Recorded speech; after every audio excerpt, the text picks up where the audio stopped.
Ontario here in Whitby area. And he, together with CPAN, who you are going to hear from as well, CPAN is his right-hand man in Laos. And Steve spends about 5 to 6 months a year there in Laos. But this year, of course, it's different. I'd also like to welcome David Slocum. He's joining us this morning from Aurelia, and he has been to Laos as well, twice with Steve, working on the projects there. And just one other small, well, actually large honor that Steve has been given is that his Rotary Club was asked to be the international sponsoring club for a project in Beirut. And Steve, because he's so capable at this sort of thing, was asked to chair this committee. So he's very busy these days with not only Laos, but also Beirut. The project there is, forgive me for reading this, it's to replace the critical equipment for the operating theater in the pediatric neonatal unit in the only public hospital in Beirut.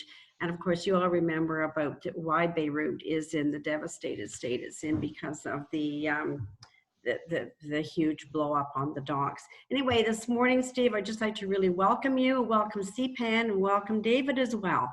So we're anxious to hear what you have to say. Thank you. Thank you so much, Jane. That wonderful introduction. CPAN, it would be great if you could unmute yourself as well. I'd love for you to present with me on this. You've been through this presentation a couple times before, so so I hope you'll unmute yourself. So meanwhile, David's actually had a much bigger role with the Laos projects in the last couple of years. He even rents out his cottage, and the proceeds from that from the cottage actually goes to water filters. So he's done a lot for the people of Laos, especially the rural areas. So this year was a very this last season was a very unusual season. We were right in the middle of a drought when I arrived. Now, what that meant was that they didn't have any rain in their monsoon season. And so all the crops had dried up. The rivers were at their lowest level ever. In fact, the average rice yield is normally 160 to 180 bags of rice from a field. And that's over the course of the year. And they came out with 2 or 3 bags on average. And those 2 or 3 bags, the rice was hollow. So it was a very poor quality rice, and it certainly didn't last the families very long. Mind my dog, for some reason he seems to be extra needy at the moment, but that was just one of the issues. One of the other ones is that because the rivers, one of the rivers had completely dried up. Another one was simply not flowing enough to make it worthwhile to do a dam there. So we had to find new locations for the dams for our 2 main projects. So that was a bit of a challenge. It doubled the cost of the length of pipe. We went from 3.6 kilometers to 7.2 kilometers. So you can just imagine I was frantic looking for another $20,000 to finish the project. So that project had gone on hold for a few weeks. Meanwhile, they were suffering with hoof and mouth disease with all the animals there, the farmed animals, and that was a huge challenge for them because they were hoping to fall back on the sale of the meat to augment their income since they weren't getting it from the sale of their rice. So so that was ongoing. I think they lost something like 70% of their animals. And then, of course, the third thing was COVID. Even the last couple of trips that we made into the villages, they were kind of rushed because the Prime Minister had said, if you want to get back to Canada, you better do it now because the flights won't be available. And so we did a rush trip. I think we did something like 7 villages in 2 days. We rushed back, and of course, all my flights had been canceled. And I worked my way back slowly, one country at a time. So anyway, I'm going to run a video. It's a little bit longer than it usually is. It's about 10 minutes. So it would be great, Michael, if you could play the video now. Here we go.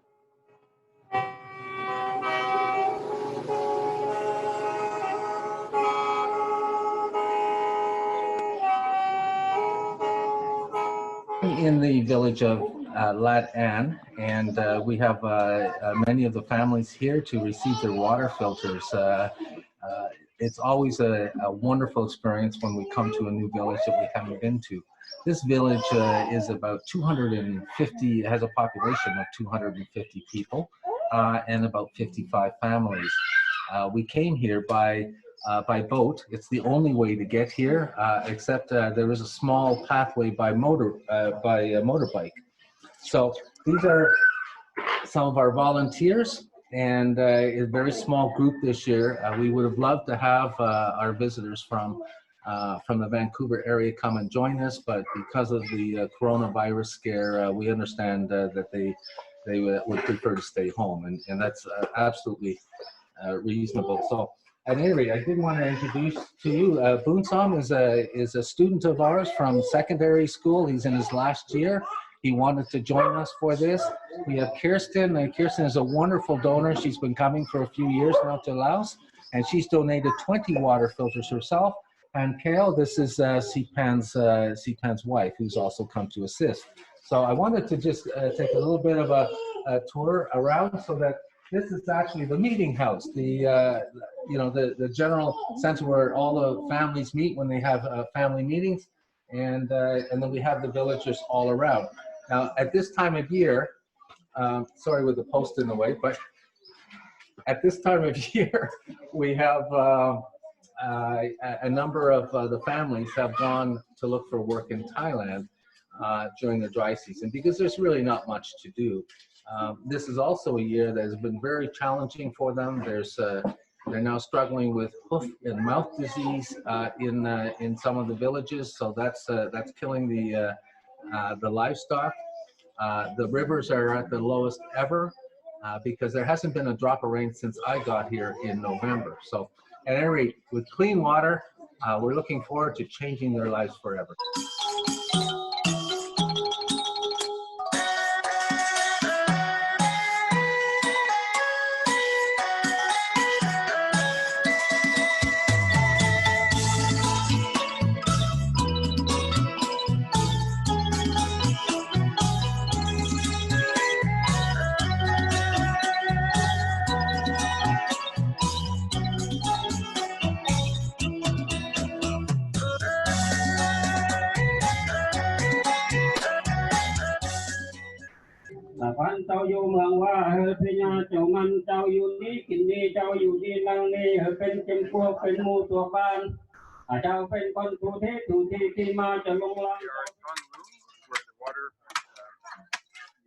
Distribution program is happening, and the village is all working today. And you can see along here now, as we're going, the whole village out, or not a lot of the village is out working, digging up the line, the water line. The project is coming along very nicely, with the dam being now built. This is the finishing of the water line, the new water line into the village. Bring the water down, kilometers down to the village. You can see, take a good look at that. It's not easy digging.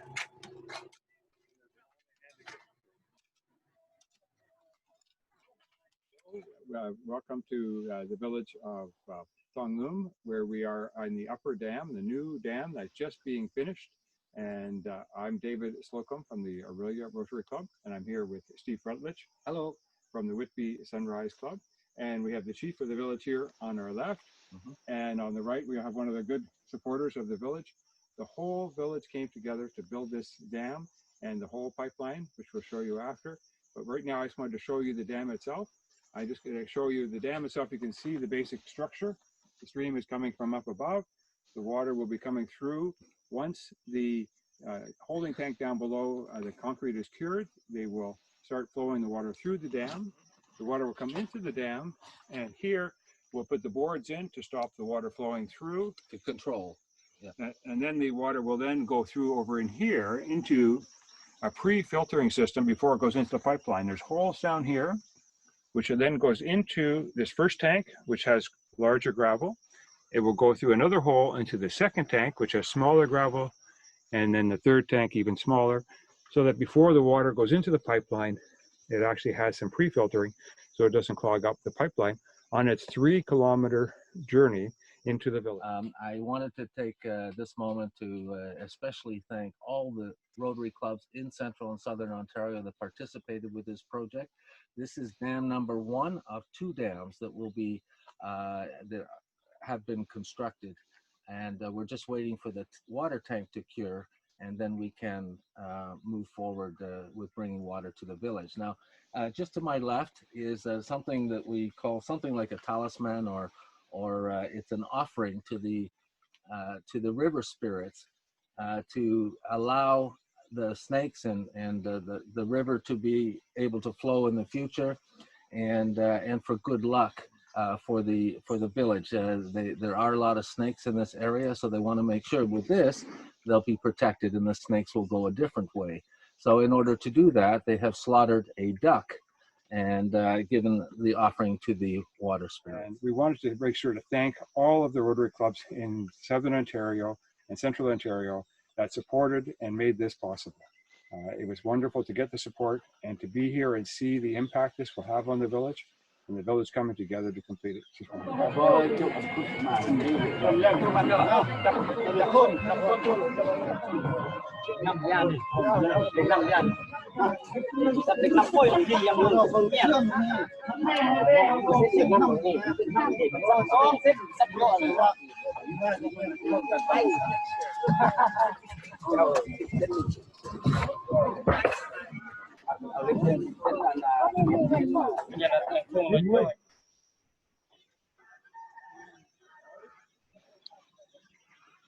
I'm now standing at the finished water tank for Tong Lum. Here, they've got another one on top of the tank, and it's going to further filter the systems, and it's going to end up going through charcoal, which can be changed as often as they need.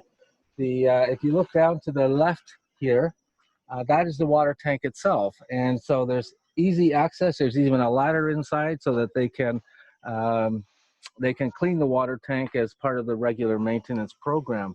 So here we have it. This tank is just completing the curing stages. It's all been sanded down and pretty much ready to go.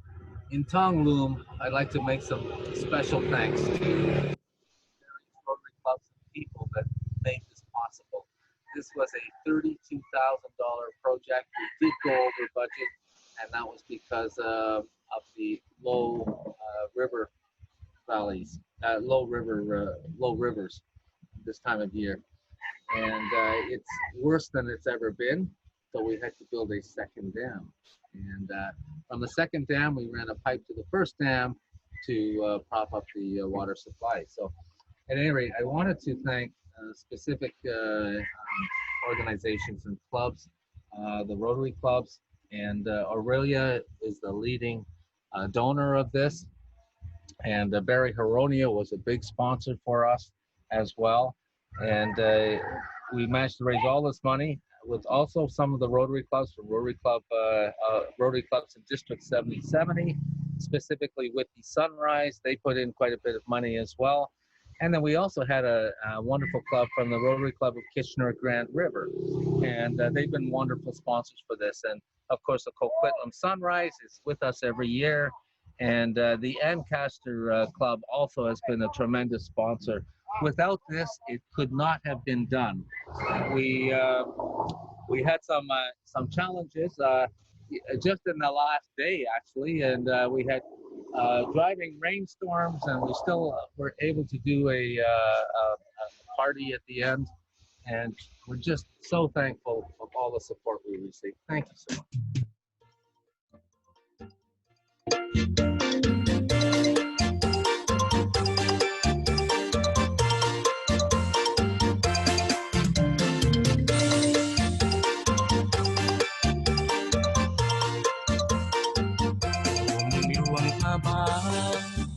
เจ้ายังสบายดีบ่หลายปีจึงได้มาพ้องโดนนานนอเฮาจึงได้พบกันพ่อแม่พี่ป้าน้าอาเฮาเน้นนาอยู่กันบ้านพักกันร่วมกันขยันสรรสร้างเสียงของล้านสาร ที่อ้างฟ้าหลากหอลัง Okay, so there you have it. It was pretty interesting. I did want to make a note that your club so generously sponsored a lot of these water filters in the last year. So that's why you weren't on the water project sign as such. That was for the dam. But with your help, we were able to help a lot of families, and so we were really appreciative of your support for that. It has been, I'm not sure how much time we have left. Maybe I should just go straight to some questions if you have any, or I can talk about the water filter program itself if you like. Do we have any new members? If you could just raise your hand. Let me see if we got any. Perhaps not. Okay, good. So everybody knows how our water filter system works. So I won't go into that part. David, did you want to say something? Could we get CPAN to talk about with the current situation in Laos, what's happening?